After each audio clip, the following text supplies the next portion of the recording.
One of the reasons that we asked the president to go to Fort Campbell, there was a recognition that, yes, it was great for the SEALs and the Night Stalkers to be the final piece of the puzzle, but make no mistake about it, this was the hundreds of thousands of soldiers and sailors, airmen, Marines, intelligence professionals, foreign service officers that had all contributed to this fight, and that frankly were all part of the end game, even if they weren't right there on target. And the best way to have done that, certainly from the Department of Defense side, was to meet with one of the larger elements, which was the 101st Airborne Division.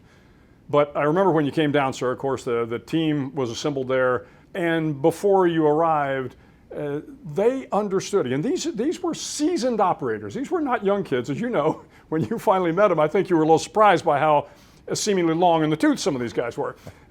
These were seasoned professionals that understood the magnitude of your decision.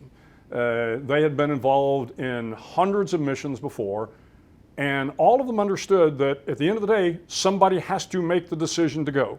Sometimes it's at the 06 level, the colonel or the Navy captain, sometimes it's the flag officer level, and then sometimes it's the President of the United States.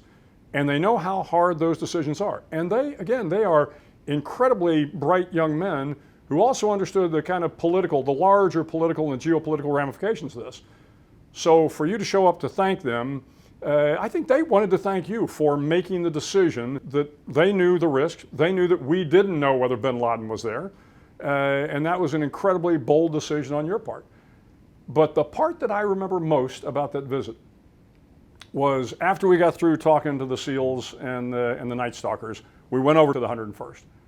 And the plan, at least as I recall, was you were going to get up. We were in a giant hangar, of course. There were hundreds of soldiers out front. You were going to, say some remarks and then kind of shake a few hands, almost a ceremonial shake a few hands. Right. Well, you came off the platform, you went down. Sorry. No, that's how I felt. You went down to start shaking hands. And of course, the soldiers start lining up. Right. And you start shaking hands, and I went to the chief of staff. I said, look, I know the president's got some things going on here, and if he stands there, everybody's going to line up to shake the president's hand. And you kept shaking hands, and finally I kind of saddled up beside you and I said, Mr. President, you don't need to shake everybody's hand. And you turned to me and you said, hey, Bill, this is important to me, and hopefully it's important to them. And you shook 800 hands that day. People were coming from everywhere. When they found out you were shaking hands in the hangar, what you didn't see, which is what I saw, was there was a line outside that hangar. And the kids were lining up, the soldiers were lining up because they knew the president was going to stay there until every single hand. I will tell you, Bill, because I get emotional about this too. Every one of those kids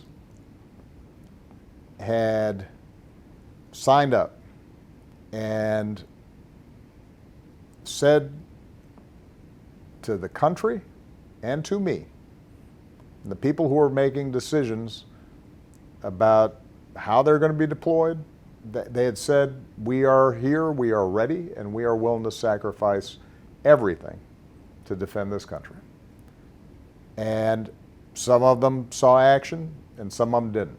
Some of them had friends who came back, and some of them had friends who didn't come back. Some came back and were grievously wounded. All of them came back with scars that maybe weren't always visible. And, my attitude that day was an attitude that I did my utmost to remind myself every single day. If they were willing to make those sacrifices, the least they should expect is that their leaders, military or civilian, are going to operate with integrity, aren't going to allow politics to intrude in decision making, that they're going to be appreciated, that their sacrifices won't be in vain.